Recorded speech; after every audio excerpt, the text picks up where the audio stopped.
La Universidad de España y México presenta Y los Crimis, lugar donde hablaremos de temas relevantes de la licenciatura de Criminología y Criminalística.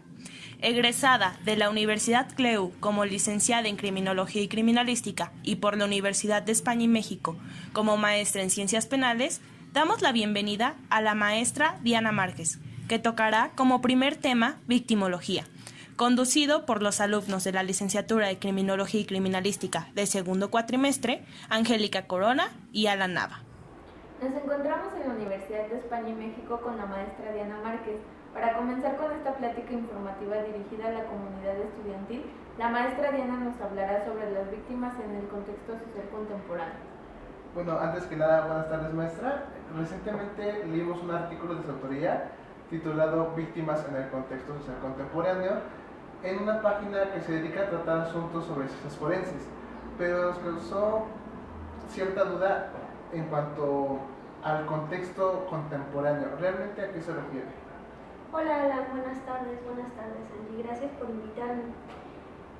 Me refiero al contexto social contemporáneo, a las normas que rigen a los individuos en comunidad, es decir, el entorno social que ellos tienen para tener cierto tipo de conductas.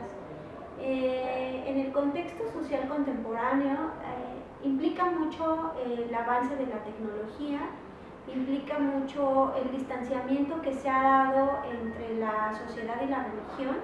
Hace 10 años la religión tenía mucha influencia todavía en las normativas sociales, y justamente como ha avanzado cada individuo con su pensamiento y su entorno, nos hemos remitido a ir cambiando esas normativas sociales, en donde tiene mucha influencia ya la tecnología, el pensamiento sexual, por la diversidad de relaciones entre individuos. Y todo esto nos hace tener otro tipo de pensamiento. La víctima surge justamente en este momento de distinta forma como estaba hace 40 años. Maestra, ¿nos puede hablar un poco sobre los antecedentes de la victimología? Sí, claro. La victimología surge en el pensamiento de un criminólogo jurista llamado Rafael Garófalo. Él en 1860 aproximadamente refuta el pensamiento ideológico de los juristas de ese momento, porque ellos nada más se enfocaban en el delito y en el delincuente. Entonces él es el primero en reflexionar que aquella persona que había sufrido el daño de estos delincuentes tenía que ser resarcida en ese daño, y tenía que ser resarcida por parte del Estado. Con este pensamiento hacia la víctima, en los años 40 surge otro criminólogo socialista llamado Benjamin Mendelssohn, que se empieza justamente a enfocar en la víctima. Él tiene un pensamiento referente a cuántos tipos de víctimas había, y refiere que el delito no razón de ser, no existiría si no existiese una persona dañada. Él refiere a la pareja penal, justamente en el ámbito del derecho penal, y es así como hacen mucho énfasis en la víctima. Junto con Hans von Hentin realizan ciertas tipologías victimológicas, y por ello se le refiere como el padre de la victimología. Más tarde, en 1973, surge el primer simposio pensando justamente en las víctimas. Este simposio es realizado en Jerusalén por Israel Drafkin. Él, igual criminólogo, especialista en victimología, considera que deberían de reunirse las naciones enfocadas en la víctima cada 3 años, justamente para ver los derechos y cómo efectuar esos derechos que tiene la víctima y que ha sido olvidada por el derecho penal. Un año, 10 años después, en 1983, se funda la Sociedad de Victimología. Esta sociedad realiza una carta donde se estipulan un conjunto de normas, y esta carta es dirigida hacia las Naciones Unidas. Las Naciones Unidas las adopta, acepta esta carta de las normativas referentes a la víctima, y ahí empiezan a regirse justamente las leyes en donde se establecen los derechos y el concepto de víctima en todos los países que conjuntan las Naciones Unidas. Maestra, tenemos entendido que la víctima se puede clasificar ya sea en directa o indirecta, y que se puede presentar una persona, se posiciona como víctima en cualquier momento de una situación. Y mencionaba una parte importante sobre Hans von Henting y Mendelssohn, sobre una clasificación. Pero, ¿cómo es que parte un autor, ya sea cualquiera de estos dos, para poder realizar lo que es una clasificación de víctimas? Sí, efectivamente, el artículo 4 de la Ley General de Víctimas establecida en nuestro país nos refiere sobre el concepto de víctima, y nos refiere justamente a esa clasificación de víctima directa y víctima indirecta. Hablaré de una tipología que no es que demerite la tipología de un autor o de otro, porque ha habido diversas tipologías a partir de entonces. Solamente que me remitiré a la tipología de Mendelssohn, dado que por el mote del padre de la victimología, considero que es como el personaje importante en este caso. Mendelssohn habla de 3 tipos de víctimas específicamente. Él habla de la pareja penal dentro del derecho penal, donde nos habla del iter victimae. ¿Qué es esto? El iter victimae es el pensamiento y el camino que lleva a una víctima a encontrarse con el delincuente. El pensamiento del delincuente en su primer fase se encuentra en la segunda fase, cuando el iter victimae se posiciona justamente en esto. En un momento les voy a hablar sobre los tipos de víctimas, solo si quiero hacer como este énfasis del iter criminis y del iter victimae. ¿Por qué? Porque pareciera que nadie quiere ser víctima, y obviamente sales de tu casa con la finalidad de no ser victimizado. Sin embargo, tu condición biológica o tu posicionamiento económico o ciertos factores que tú tienes como individuo te predisponen a ser víctima. O también influye el medio ambiente o algún fenómeno natural que se pueda suscitar, ¿no? Como el temblor. En fin, para no desviarme, me remito otra vez a la tipología de Mendelssohn. Él refiere del iter victimae y del iter criminis que llega un momento en donde la víctima y el delincuente en su pensamiento y el acto se encuentran. Cuando se encuentran, entonces sucede que la pareja penal, es decir, si no hay víctima, no hay delincuente y viceversa. Es un enlace que se da en ese momento, y es cuando él entra con su tipología. La tipología de él refiere principalmente a la víctima psicológica. Y esta víctima son los niños que por su condición biológica natural, ellos no tienen el pensamiento de victimizarse, ni siquiera tienen el pensamiento de dañino, vaya. Y Benjamin Mendelssohn dice que ellos, justamente por su condición biológica y por su condición psicológica, siempre van a ser inocentes. Después de este tipo de víctima, nos habla de la víctima por culpa culpabilidad menor o víctima por ignorancia. Este tipo de víctima se refiere a que tiene un cierto porcentaje de participación en su victimización, o porque desconoce ciertas cosas, es como se posiciona en el camino de víctima. Esto pudiera ser aquella víctima que por amor se deja golpear, ¿no? Tiene cierta participación en la victimización, sin embargo su amor la ciega y la hace tener ese sometimiento.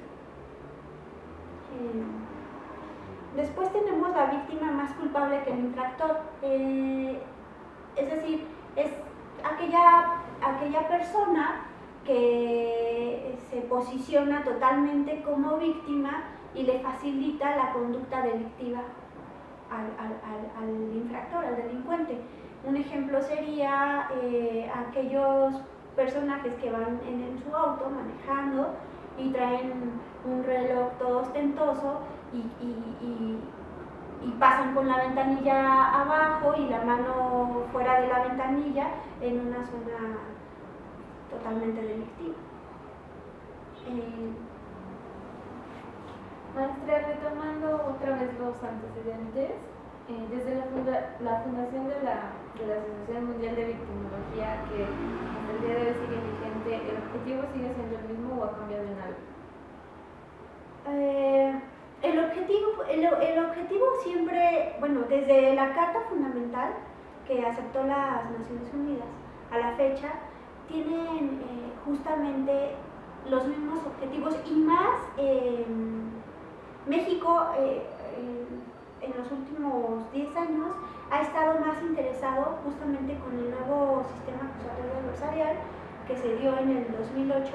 México hace más partícipe a la víctima para que sea resarcida en el daño.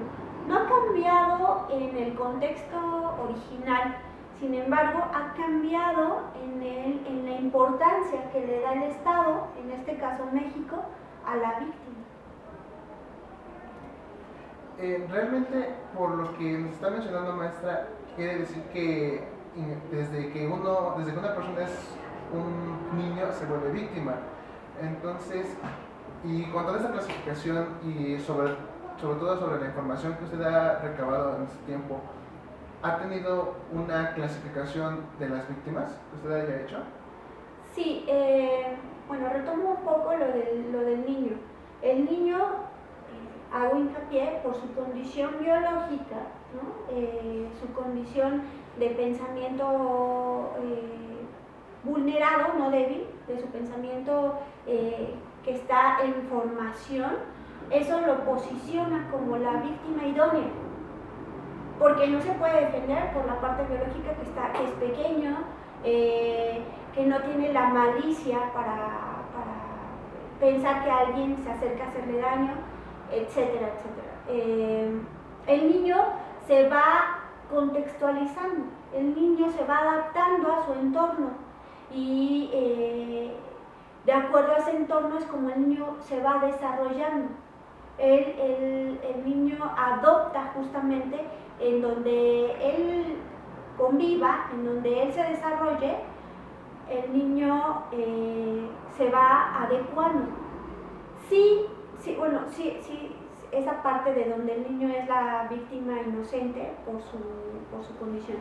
Y referente a lo de la tipología victimológica, sí me he atrevido a realizar una tipología, y esto es justamente por el contexto social actual. ¿Qué quiere decir? La tecnología influye mucho en este contexto del que yo estoy hablando, y el niño es vulnerado no nada más por la comunidad, entre individuos, entre sus padres, entre sus hermanos o su grupo de pares, sino que el niño ahora también es vulnerado por la cibercriminalidad, por la tecnología. El niño en su condición de justamente de infante queda solo, en este contexto los padres tienen que salir a trabajar, lo dejan solo y el niño se va educando solo con la tecnología. Y esta tecnología tiene cierta influencia, a veces negativa, en la mayoría de los casos, y muy pocas veces positiva. Y esto hace que los videojuegos, las películas, todo aquello que es arrojado a través del internet influya en el comportamiento del niño. Lo hace víctima de este tipo de delincuencia, lo hace víctima del abandono. Y en fin, es la víctima victimizada, valga la redundancia, por todos. Maestra, ¿cuál es la relación entre víctima y victimario? Como lo expliqué hace un momento, la víctima se somete de alguna manera durante el victimaje, se somete al pensamiento y al actuar de ese sujeto activo, de ese victimario, que en derecho se le conoce como delincuente o sujeto activo. Nosotros en criminología lo conocemos como victimario, igual sujeto activo, es decir, que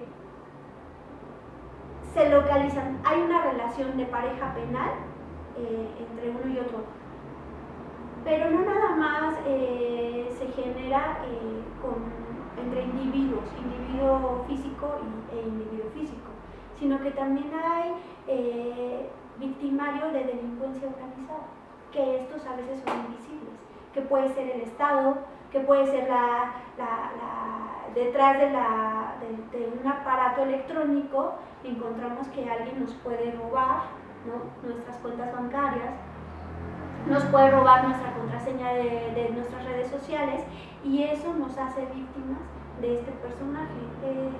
No sé si me Maestra, para poder finalizar lo que sería con este tema, ¿tiene alguna conclusión que nos pueda dar con toda esta información? Sí, en conclusión, considero que la víctima somos todos en algún momento de nuestras vidas o en algún momento de nuestro día nos posicionamos. No somos precavidos, no nos cuidamos, no tenemos ese autocuidado, y entonces nos predisponemos día con día. Vamos hablando por teléfono en la calle, exponiéndonos a que nos lo arrebaten, a que nos roben porque vamos distraídos. Si usamos auto, nos exponemos a cometer algún delito algún accidente de tránsito, y esto nos vuelve víctimas y nos vuelve también victimarios. Como les decía, con nuestros aparatos, al estar generando diversas cuentas sociales, de redes sociales, y al plasmar todas las imágenes de cómo en nuestra vida cotidiana nos estamos victimizando, nos vulneramos ante la demás gente. Creo que si tuviéramos más conciencia y más autocuidado, seríamos menos víctimas, ¿no? Habría menos víctimas, y la delincuencia no nos atacaría tanto a ningún nivel.